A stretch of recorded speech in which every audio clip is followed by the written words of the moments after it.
ជាសាររបស់សម្ដេចមហាបវរធិបតីហ៊ុនម៉ាណែតនាយករដ្ឋមន្ត្រីនៃព្រះរាជាណាចក្រកម្ពុជាពាក់ព័ន្ធទៅនឹងកំណត់ហេតុព្រមព្រៀងកិច្ចប្រជុំពិសេសលើកទី1នៃគណៈកម្មាធិការព្រំដែនទូទៅកម្ពុជាថៃនាថ្ងៃទី10ខែកញ្ញាឆ្នាំ2025នៅខេត្តកោះកុងព្រះរាជាណាចក្រកម្ពុជាចុះហត្ថលេខាដោយឯកឧត្តមនាយឧត្តមសេនីយ៍ទាសីហាឧបនាយករដ្ឋមន្ត្រីក្រសួងការពារជាតិកម្ពុជានិងឯកឧត្តមនាយឧត្តមសេនីយ៍ណដ្ឋផុនណផានិតរដ្ឋមន្ត្រីស្ដីទីនៃក្រសួងការពារជាតិថៃនៅវេលារសៀលថ្ងៃអង្គារទី8ខែតុលាឆ្នាំ2025សម្ដេចមហាបវរធិបតីហ៊ុនម៉ាណែតនាយករដ្ឋមន្ត្រីនៃព្រះរាជាណាចក្រកម្ពុជាបានសរសេរនៅលើបណ្ដាញសង្គមផ្លូវការរបស់សម្ដេចក្នុងខ្លឹមសារដូចតទៅកំណត់ហេតុព្រមព្រៀងកិច្ចប្រជុំពិសេសលើកទី1នៃគណៈកម្មាធិការព្រំដែនទូទៅកម្ពុជាថៃនាថ្ងៃទី10ខែកញ្ញាឆ្នាំ2025នៅខេត្តកោះកុងព្រះរាជាណាចក្រកម្ពុជាចុះហត្ថលេខាដោយឯកឧត្តមនាយឧត្តមសេនីយ៍ទាសីហា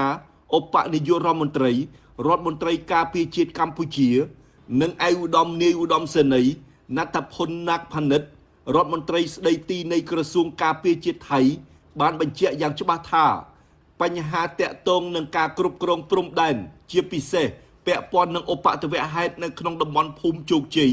ឃុំអូ3ជាន់ស្រុកអូជ្រៅខេត្តបន្ទាយមានជ័យព្រះរាជាណាចក្រកម្ពុជាទល់មុខភូមិនងច័ន្ទស្រុកខោកស៊ូងខេត្តស្រះកែវព្រះរាជាណាចក្រថៃភាគីទាំងពីរបានទទួលស្គាល់ថាគណៈកម្មការចម្រុះព្រំដែន JBC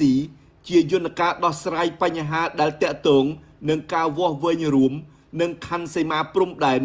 ព្រមទាំងបានឯកភាពដាក់បញ្ហានេះជារបៀបវិរៈអតិភិបនៅកិច្ចប្រជុំបន្ទាប់របស់គណៈកម្មការចម្រុះព្រំដែន JBC ហើយភាគីទាំងពីរបានប្រគល់ភារកិច្ចដល់គណៈកម្មការព្រំដែនថ្នាក់យុទ្ធភូមិភាគ RBC ដើម្បីពិភាក្សាអំពីការគ្រប់គ្រងបញ្ហានេះឲ្យបានឆាប់បំផុតស្របតាមលទ្ធផលនៃកិច្ចពិភាក្សារបស់គណៈកម្មការចម្រុះព្រំដែន JBC ការខកខានប្រជុំគណៈកម្មការចម្រុះព្រំដែន JBC